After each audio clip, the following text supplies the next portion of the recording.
The way Malik moved his hands wasn't like anyone Ethan had ever seen. His signs weren't stiff or rehearsed. They danced. They carried warmth, rhythm, and empathy, like music that didn't need sound. Ethan froze, his small eyes widening. Weeks of bottled-up silence cracked open. His hands trembled, signing words faster than tears could fall.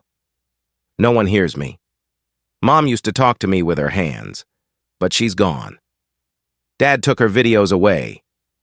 I'm forgetting her voice. Malik's throat tightened. He signed back softly. You can never forget someone you love, not while you remember how they made you feel. From across the room, Ethan's father stopped, watching the impossible unfold. For the first time in months, his son wasn't crying. Before that moment, the Grant mansion had known only silence, not the peaceful kind, but the kind that presses on your chest until you can't breathe.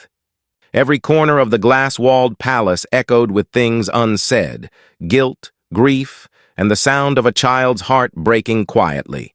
Alexander Grant, billionaire tech visionary, could build anything, except a bridge to his own son. Ethan had been born deaf, and his mother, Clara, had devoted herself to learning sign language. She made their home a world of hands and light, songs written in motion. But when she passed suddenly in an accident 6 months ago, that world collapsed. Now, Ethan lived in shadows beneath tables and behind curtains, clutching his mother's stuffed bunny as if it could still speak. He cried until his tiny body shook. Therapists came and went. Interpreters tried, teachers failed, and Alexander, drowning in meetings and memories, began to believe his son would never smile again. One rainy afternoon, while scrolling through a pile of desperate applications, Alexander paused on one that seemed almost like a mistake. Malik Carter, age 14, no degree, no experience. Reason for applying: I know how to talk without words. The billionaire almost deleted it, until he noticed the attached message. My cousin was deaf. When she stopped smiling, I learned her language until she laughed again. Maybe I can help your son, too. 2 days later, a skinny teenager stood at the mansion's marble doorstep, his hands trembling slightly as he adjusted his worn-out backpack. The butler frowned at him, as if Malik had walked into the wrong world. Entirely. Inside, chandeliers shimmered above endless white hallways. Every sound, footsteps, doors, echoes, seemed too loud against the emptiness. Alexander appeared, composed but weary. You're the boy who sent that message? Yes, sir, Malik said, his voice soft but steady. I just want to try. When Malik entered the living room, he saw Ethan under the table, clutching his bunny and sobbing silently. Without a word, Malik knelt, not beside the table but beneath it, joining him in his world. He didn't touch him, didn't speak. He simply folded his hands and began to sign slowly. Hello, my name is Malik. It's okay. You don't have to talk. I can listen. Ethan's tears slowed. His wide eyes followed every movement. From the doorway, Alexander watched, frozen, as something began to shift. A connection forming in the space between silence and understanding. For the first time in months, hope flickered in that mansion of silence. The next morning, sunlight streamed through. The high windows of the Grant mansion, painting gold across the polished floors. The silence still lingered, but it felt softer now, as if something had changed in the night. Malik arrived early, clutching a small paper bag. Inside were crayons, colored paper, and a handful of toy blocks, things he'd borrowed from his little cousins. He didn't know if they'd help, but he believed color could speak when words could not. Ethan was in the same place, under the marble table, his tiny face blank, the bunny still in his hands. He looked up when Malik entered, then quickly looked away. Malik sat cross-legged on the floor nearby, careful not to come too close. Without a word, he pulled out the blocks and began stacking them quietly. Blue, red, green. One by one. Building. A small tower. Ethan peeked out, curious despite himself. His eyes followed the movements. Malik noticed but didn't react. He just kept building, humming softly under his breath, a rhythm only he could hear. Then, one block rolled toward Ethan. Malik didn't reach for it. He just looked up and smiled gently, letting Ethan decide. After a moment, the little boy's hand reached out. He picked up the block and pushed it back. No interpreter, no therapist, no speech, just a silent exchange of trust. From the hallway, Alexander watched in disbelief. His son hadn't interacted with anyone in weeks. As the morning passed, Ethan's tears stopped. The mansion's silence didn't feel empty anymore, it felt alive. And when Malik left that day, Ethan crawled out from under the table for the first time since his mother's death. Days turned into a quiet rhythm, one Malik built out of patience, color, and trust. Every afternoon he arrived at the mansion with something new. A small whiteboard, a deck of picture cards, sometimes just paper airplanes. He never demanded Ethan's attention. He earned it, slowly, moment by moment. At first, Ethan would only watch. Then, one day, Malik drew a crooked cat on the whiteboard and signed the word for cat. Ethan frowned, then hesitantly copied the motion. His fingers trembled, but the meaning was clear. Malik grinned. Perfect, he signed. And for the first time, Ethan's lips curved into the faintest smile. From that day, something shifted. They began communicating in fragments, a few gestures, a few smiles. Malik would make a mistake on purpose just to make Ethan giggle.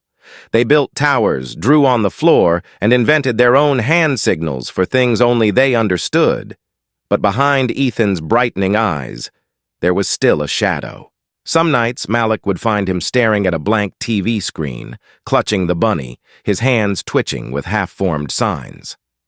One afternoon, while tidying the corner of the playroom, Malik noticed a small, locked drawer built into the cabinet. Curiosity tugged at him, and when he accidentally knocked it, something rattled inside. Later that evening, he saw the butler open it with a key. Inside were several labeled USB drives. Each one had the same name written in gold ink, Clara's Messages. Malik's heart ached. Clara, Ethan's mother, had left video messages for her son, but they'd been locked away out of fear.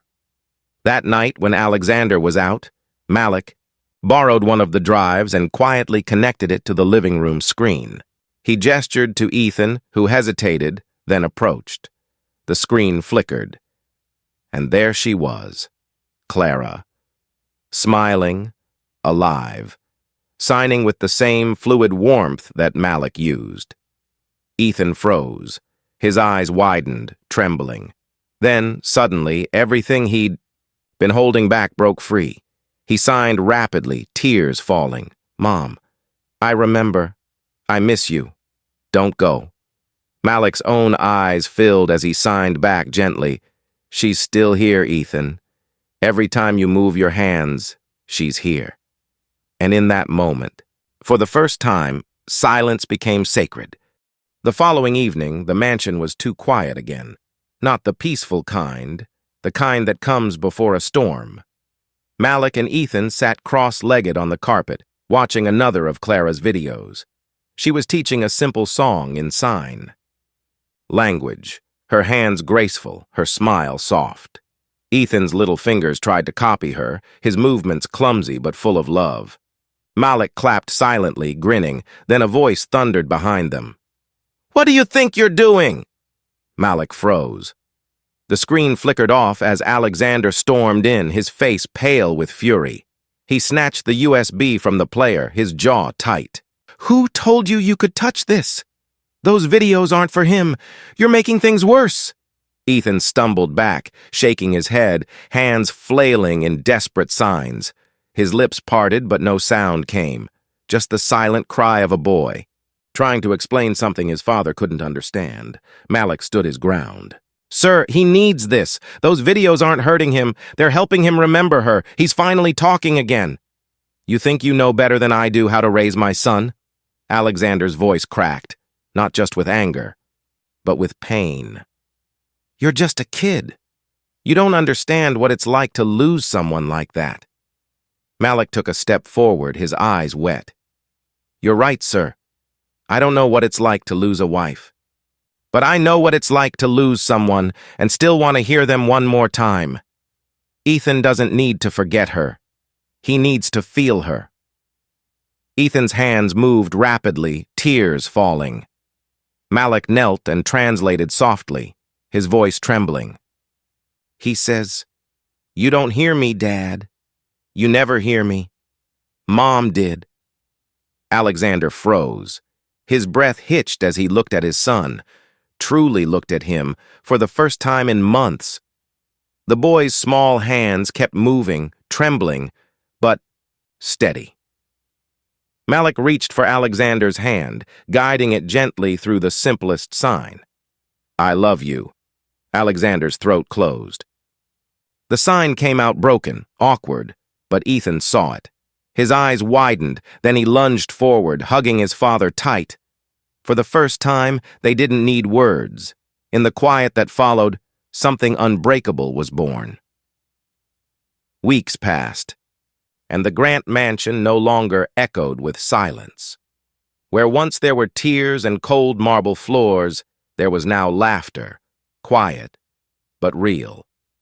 Ethan's giggles filled the halls, his tiny hands dancing through the air in signs that spoke louder than any voice. Alexander, once afraid of that silent language, now practiced it every morning, stumbling through new words with the same determination he once reserved for billion-dollar deals. Malik came every afternoon after school. Sometimes he helped Ethan with lessons.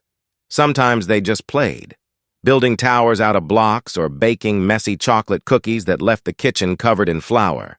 But always, they spoke in signs, hearts open, words invisible but powerful. One evening, Alexander called Malik and his mother Denise to the living room. His voice was softer than it had ever been. "I don't think I can ever repay you," he said, looking at Malik with quiet gratitude. "You gave me back my son." He handed Malik an envelope, a scholarship letter, and a promise. "From now on, I'm going to make sure your voice is never ignored either." Malik blinked hard, trying not to cry. "Thank you, sir. But I didn't give Ethan a voice. He already had one. We just listened." In the weeks that followed, Alexander started a foundation, Hands of Light, dedicated to teaching sign language to families of deaf children. Malik became its youngest ambassador, his story spreading far beyond the walls of that mansion. The final scene mirrors the beginning. The same marble table, but this time Ethan sits on top, laughing as Malik teaches him a new sign. Family. Alexander signs it too, his movements awkward but full of meaning. Ethan grins and signs back, "You both hear me now?" Malik smiles, eyes glistening. Always. As the camera pans out, sunlight floods the room, the mansion that was once. Silent, now alive with connection, love, and understanding. Because sometimes the loudest voices are the ones spoken with the heart. If this story touched you, share it. Let the world remember. Silence isn't emptiness. It's a language waiting to be heard.